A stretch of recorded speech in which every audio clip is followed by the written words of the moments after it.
Hello, my zoological little ladles and jelly spoons, and welcome to the full tour of my Minecraft zoo. Starting off with the entrance, I've tried to recreate the massive gates from Jurassic Park. I don't think they're quite big enough, but then again, they told me to go big or go home, so I went home. Continuing the Jurassic Park theme on the inside, I've tried to recreate the visitor centre from the first Jurassic Park theme as well. It's not round like the one in the film, but it's Minecraft, you do the best that you can. On the inside we've got the sign that says when dinosaurs ruled the earth, because as you well know, I am your humble host, Dean of the Dead. And on the inside I've tried to recreate a couple of dinosaur skeletons out of fence posts, and I think that conveys the message quite nicely.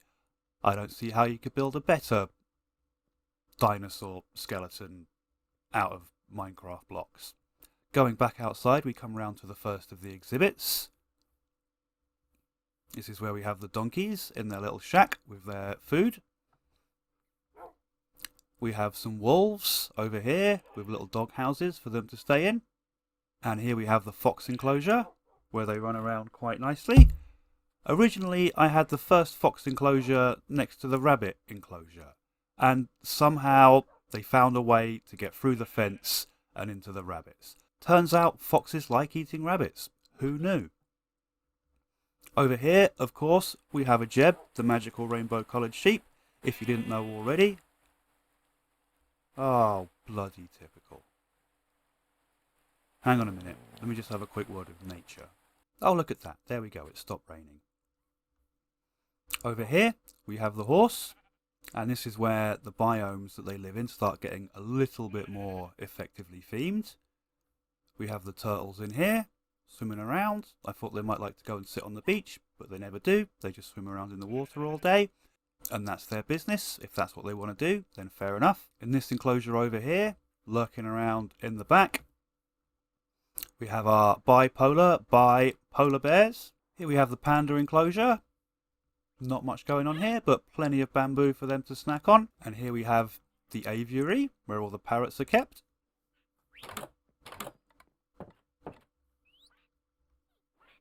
This was originally going to be an ocelot enclosure, but they just kept escaping. They kept climbing up the vines, they kept finding a way out, so we modified it and made it into a parrot enclosure. They all seem to sort of congregate over at the back here, and again, well, I guess that's their business if that's what they want to do. But if you're going to have a parrot enclosure in Minecraft, you're going to need to have a record player. Because if you didn't know already, when you stick on a record, they do a merry little dance. And if that doesn't put a smile on your face, nothing will. Continuing the tour, this was originally my dolphin enclosure. I kept putting dolphins in here over and over again, and every time I logged off and logged back on again, they kept disappearing. Until one day I came back, and they disappeared for the last time, and left this sign behind for me. So I filled it with tropical fish and a bit of coral and a little treasure chest, and now we have a giant aquarium full of fishes.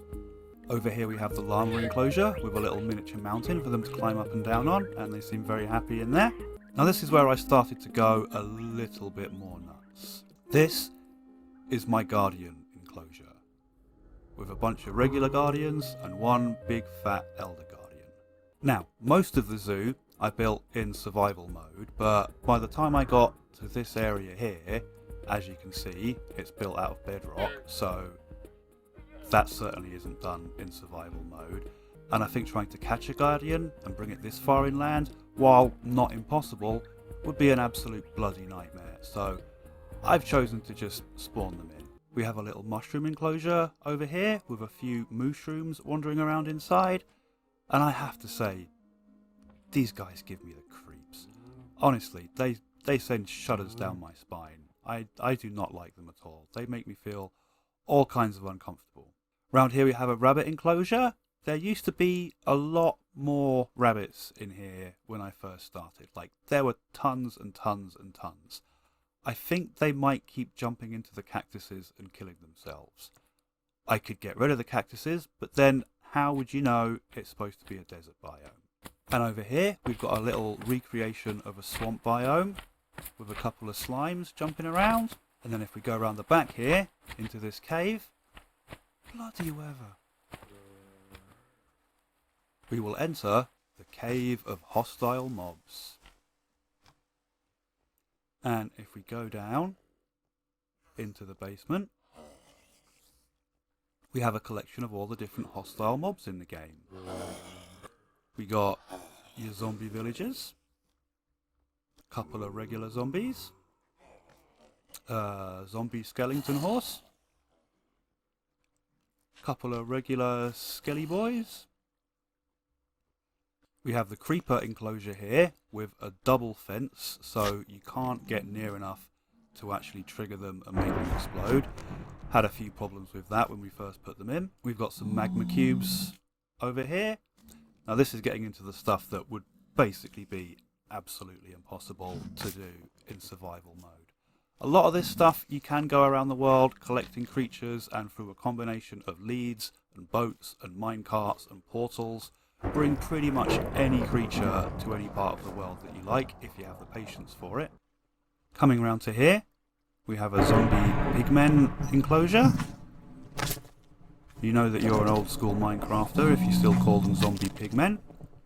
But I've done a nice little job of recreating a little bit of the nether in the basement here, with a pretend nether portal and some purple glass to give it that nether portal-y look. This is the one mob that I've never actually seen in the game in real life. It's a zombie horse. I guess when a zombie attacks a horse, it becomes a zombie horse. And there you go.